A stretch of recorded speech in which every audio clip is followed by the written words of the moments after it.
Okay. It's 92 degrees in the shade right now. And I'm outside in a tent. Guess what temperature it is in here? High. I'm sure this is going to make a lot of people mad that I put Final Fantasy 13 above Final Fantasy 6. Yeah. See, when 13 came out, everyone was trash talking it. Everyone was saying, this is crap, this is dumb, this is bad, nothing about this is good. And I was just like, okay. I have other games I can play. So, I think I was playing Dragon Nest around that time, maybe. But I waited about a year or so, and one of my visits to Best Buy, looking for, games and anime, because around that time that was the place to go to find that. That was where I found a copy of Mana Khemia for $40, like the limited edition version. They still had one, brand new. Sometimes you can find cool stuff at Best Buy. I found my copy of Earthbound at Best Buy, believe it or not, in 2003 on a shelf, $20. I should have bought both copies. I don't know what I was thinking. I only got one. And I gave that copy away to GDQ. It was a long time ago. I knew they were going to have a run of Earthbound, so I donated my copy of Earthbound to them to, prize incentive thing. I only paid $20 for it, and then it raised like $5,600 for charity. So I was like, oh, that's pretty tight, right? So I was always sitting up these two Best Buys around here looking for good stuff that no one else was picking up. And one time, go in there and here's Final Fantasy 13. Well, $35 for a Final Fantasy game, you say. Let's check it out. No one was talking about it anymore. There was no more of that radio negativity going on about it. I sit down to play it, and my first 4 hours with it, I took like 30 milligrams of a edible bar of some really good chocolate. You ever had a Punch bar? I took 3 bricks of a Punch bar and just put them in my mouth and let it dissolve over a course of like 9 minutes and just slowly let it fall down my throat.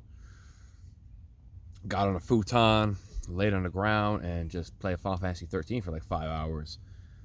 And my first impression with that game was like, this is lit as hell.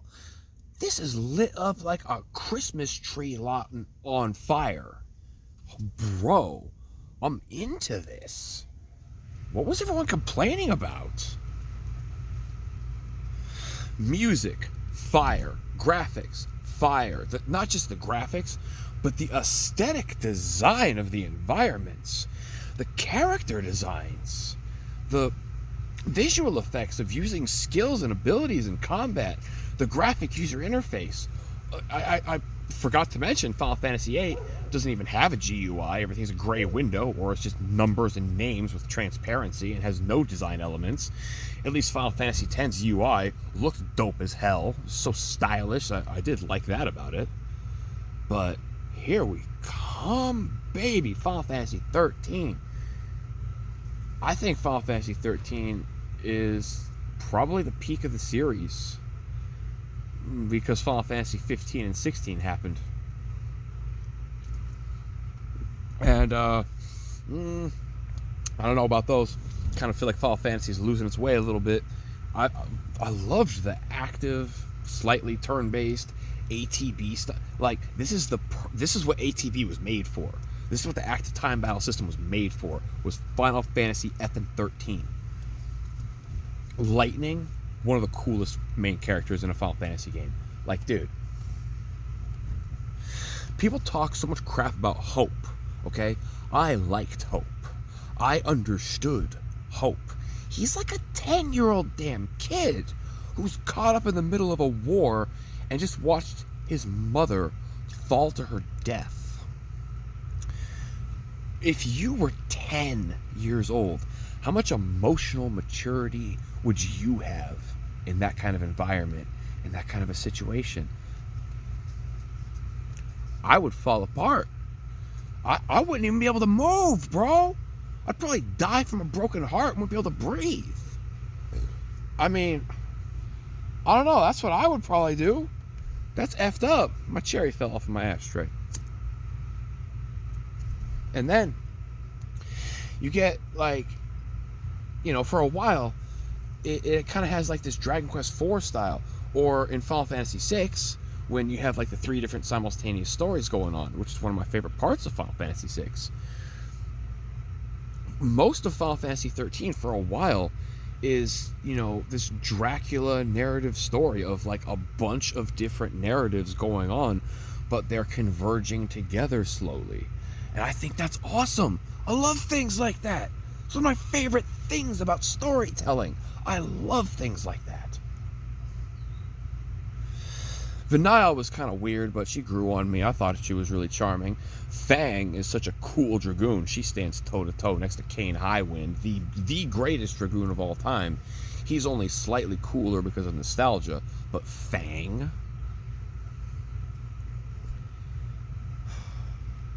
Fang is my favorite video game lesbian. I mean, she is just badass. You know what I mean?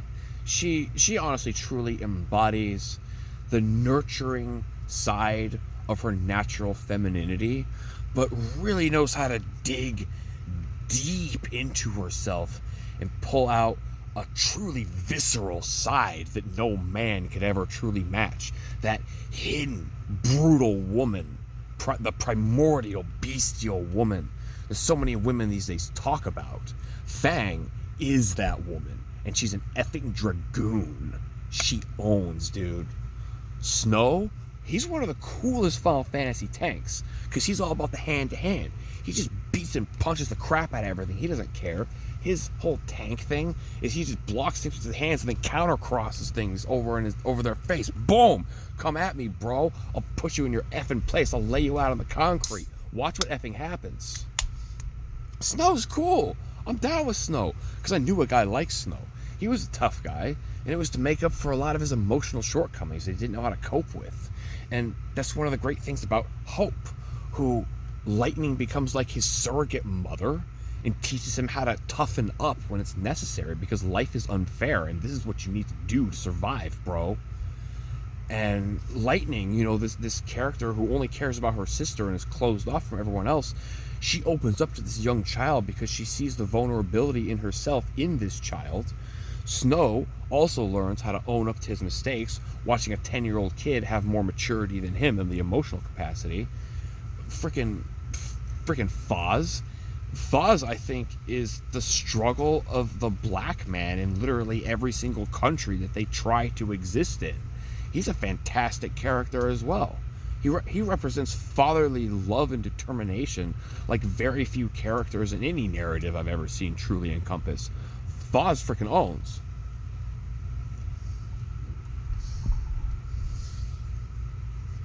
Like, dude. I'm forgetting someone. I don't know why I'm not remembering who they are right now. Maybe it's because I'm a little drunk and I smoked half of this bowl of cannabis, marijuana. But oh man, like 99.99% of my time playing through Final Fantasy 13 was an effing blast. I adored and loved it. I was infatuated with it. I couldn't get enough of it. It was like having an infinite, bottomless... It was like being Kirby and going to a golden corral and just being like, I can eat all of this. I can taste as much of this as I want, and I can't get full. And I can still eat more. And I just... frothing at the mouth for more. I couldn't get enough of it. And then you finally get the pulse. And it's like, by the way, now it's an open world game. And this is when I realized, like, man, you know what? Everyone who complains about Final Fantasy 13 being an overly linear game, going from point A to point B, Did y'all even play previous Final Fantasy games? That's what all of them are. He had the illusion of a world map in previous Final Fantasy games. But, man, I was so into everything going on, upgrading everything in 13, that I didn't even really notice or care. It was great. I personally loved it. And a little tip for y'all if you decide to play it. Enemies do not drop money. If you want to farm money, you have to fight the stormtroopers. Fight the stormtroopers to get the credit sticks, vendor those the computers to get money. Anytime you're at like a story point where you're fighting against the Empire, call back to Final Fantasy 2, you're fighting the stormtroopers and all the humanoids, farm them for the credit sticks. That's how you farm money in this game. That's how you actually upgrade your weapons. I think a lot of people who played this game didn't know how to farm money, and so they never got a chance to upgrade their weapons in the first place, so they probably didn't have a good time playing this game. And I don't blame them for having a bad opinion about the weird way you have to farm money in a Final Fantasy game. But if you do that, you're going to have 10 times more fun playing it, guarantee you.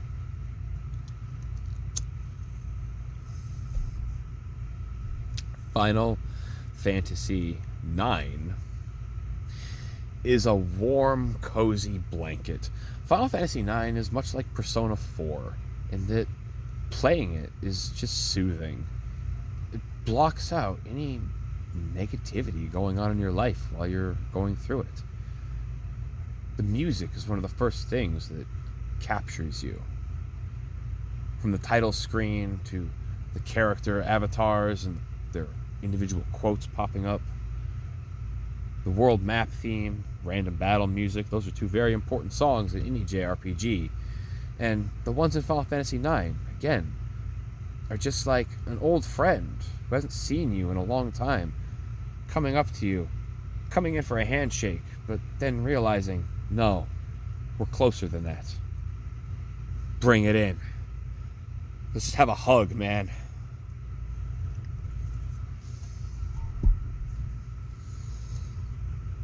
There's two good reasons I feel that way. I'm getting a little drunk, so I will do my best to just tell the emotional sides of these stories, I suppose. The first time I played through Final Fantasy IX, I did not like it. I actually hated that absolute dog F out of it. I was like, man, everyone says this game's great, but I'm not even feeling it. I still remember my good buddy Patrick from Australia. He got Final Fantasy IX for Christmas, and he was all telling me about, man, I love Final Fantasy IX. This game's actually so good and amazing. And I still remember thinking to myself, don't tell him you don't like it, because you don't want to ruin his fun of a Christmas gift that he got. But the first time I played 9, I didn't like it at all. I genuinely was just like, I don't know how long I can stand this. I didn't know why, but I just could not vibe with it the first time I played it back then. A couple of years go by. I meet my friend Nick, and he was like a Twisted Metal, Soul Calibur, Madden, NFL video game player, right? And we played Mario Kart and GoldenEye. We played that together when he came to my house. But there was one time he came over, and Final Fantasy IX had just come out, and my brother we only had one copy of it, so my brother was playing it. And he was just like, what is this? And I was like, you've never seen an RPG before? And he was like, no, this looks awesome. This looks really cool. So we lent him Final Fantasy VIII, which he actually loved the absolute hell out of. I came over to his house 2 days after I lent him Final Fantasy VIII, and he was at the scene where Squall is all like Jesus Christ crucifixed out and Cypher's pointing the gunblade at him. I was like, dude, I gave you this game 2 days ago. You're already here? Like he loved Final Fantasy VIII. He was so into it. Tangential aside, he also loved Breath of Fire 4, even though I hate that game as well.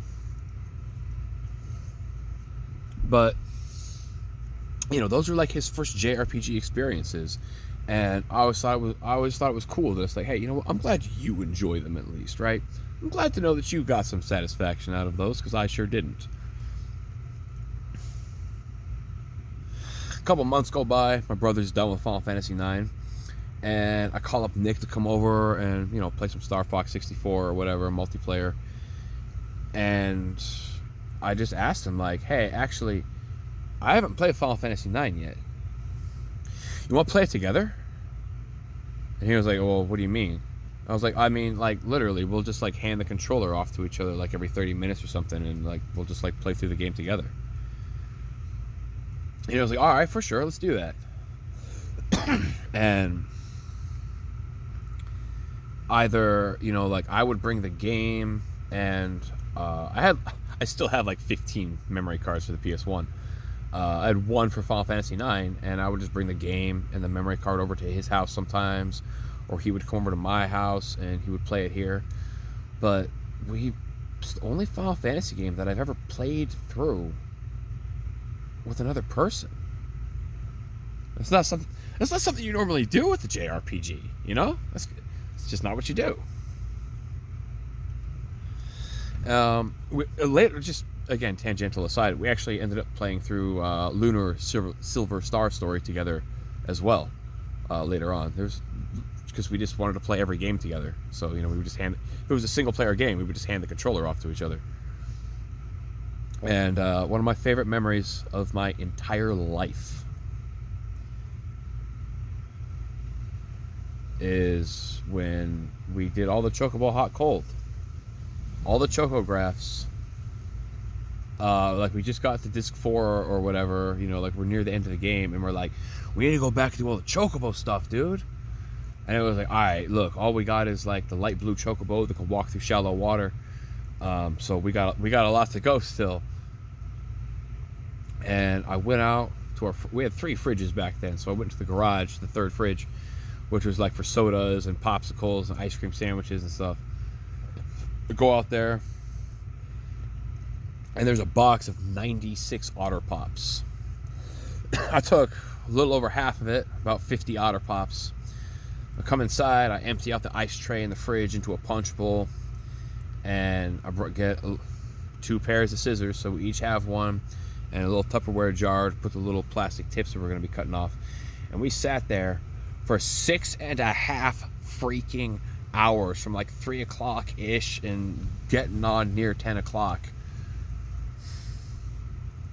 Just chomping on Otter Pops, doing Chocobo digging. It's like, oh, I know where that place is in the world map when you get a Chocograph, and it's like, you got a Where's Waldo, the world map of where it is, and then you got to bring your Chocobo over to it and dig for it, and you find these dope-ass treasure caches. Like, by the way, here's 50 Phoenix Downs, here's 99 X potions, and here's this crazy weapon that teaches these insane skills to these 3 different characters. And, like, I was glad that I didn't play through Final Fantasy 9 the first time by myself, because I got to experience that with my friend. And that's honestly one of my fondest memories of my entire life. I always look back on that with the greatest fondness, with just jubilation that wells up so much in my heart that I can feel it in my throat. A time of such simplicity. And that everything was so fun. And to me, even to this day, that's what Final Fantasy IX rekindles. It's a love letter to all the fans of the series and franchise that brought it as far as it got to that point. There's little references and homages to just about every damn thing in Final Fantasy history in that game. And it's just got such a great... It's got like Final Fantasy has always tried to be Star Wars, but Final Fantasy IX got the main principle that made episode 4, 5, and 6 such a smash hit, is that the whole freaking cast of Final Fantasy IX is so lovable. Everyone has such good qualities about them. Everyone's trying to be better in some way, or learn more about themselves throughout their experiences. And the whole cast is so great, dude. And the other thing, because I mentioned 2 things. By the time I finally got back around to Final Fantasy IX with my friend Nick, in the intermittent time before the first time I played it and that experience, that was the first time a woman ever broke my heart. And that scene with Zidane in the bar, lamenting how I can't see the princess no more, man. You know, our days of adventuring and fun are over. Now she's the royal, queen now. She's been crowned. She ain't got no time for a street rat like me no more. I don't know. That's pretty much what happened to me. And I guess there was quite a bit of personal resonance that I felt through that. And in that terribly low state, in that place, so far down the well of despair, when you sink past the surface of the black ocean into the very basin of it where no sunlight has reached since the dawn of the creation of the universe itself. When you're down there and you just see this video game character that you kind of relate to have his friends show up in a desperate moment when he needs them, when he's about to push himself too far, and they show up to support him.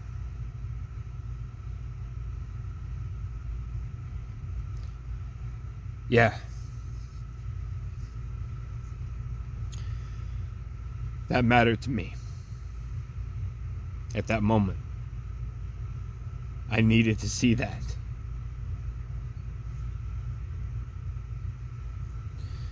So, yeah, man. Final Fantasy IX is nothing but good vibes. If you got something in your life that might be bringing you down a little bit, well, you can do like Petula Clark said, go downtown, or you can play a little Final Fantasy IX. Either one of those things will set you right. That's all you need to do. Thanks for listening. Appreciate your time, as usual. God bless.